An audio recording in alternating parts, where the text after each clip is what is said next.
បាទសួស្តីបងប្អូនជាកសិករដែលនិយមដាំចន្ទីពិសេសបងប្អូនដែលបន្ទប់នឹងរៀនដាំអញ្ចឹងនេះខ្ញុំចង់បង្ហាញវីដេអូរបៀបដាំហើយដាំនេះដីរាងស្ងួតប៉ុន្តែវាមានសណ្ដើមក្របងប្អូនវាមានសណ្ដើមហើយវិធីនេះគឺប្លែកពីគេដែរបងប្អូនបាទអញ្ចឹងបងប្អូនចាំមើលបាទមុនដំបូងកាមេរ៉ាចាប់ចិត្តហ្នឹងនោះបងប្អូនដាក់ទឹកក្នុងនេះមកនេះ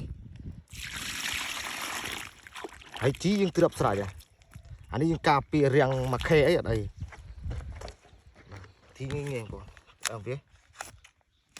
ហើយកម្រិតយើងមុតបន្តិចមកបងប្អូនដាក់ដៃត្រួតក្រមខ្លាចបែកដីដាក់ចូលមកបងប្អូនបាតដីខាងចូល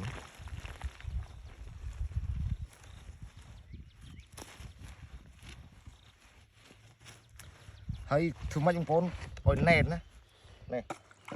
ដាប់អុកគេនេះហ៎កាមេរ៉ាចោលចិត្តមកបងប្អូនអុកខាងវាណែនបាទនេះកុំបុកប៉ះដីដែលផ្សាំបងប្អូនអរយើងបកគោយើងដតមកឃើញបងប្អូនគេច្រើនដាក់បកគោប៉ុណ្ណឹងអត់ឃើញចងកាពិតបកគោនេះគឺដាក់ត្រូវទៅចងបងព្រោះការពារខ្យល់គឺដើមអាចងឹបគូនចន្ទីយើងបងប្អូនចាប់ចងចេះគឺខ្យល់ប៉ុណ្ណាក៏អត់គឺបងប្អូនថែមទឹកមកដបទៀតមកនេះប៉ុណ្ណេះហើយយើងបុកបង្ហាប់ខាងមកហើយអានេះខ្ញុំប្រសូតមើលខ្ញុំដាំឆ្នាំតោ400ដើមជាងគាត់មានងឹបមួយដើមបាទហើយវីដេអូយើងមានប៉ុណ្ណេះបងប្អូនមកគិតថាល្អចុច like ឲ្យវីដេអូម្នាក់មួយផងហើយចុច share ផងដើម្បីទទួលបានវីដេអូថ្មីពីខ្ញុំបាទ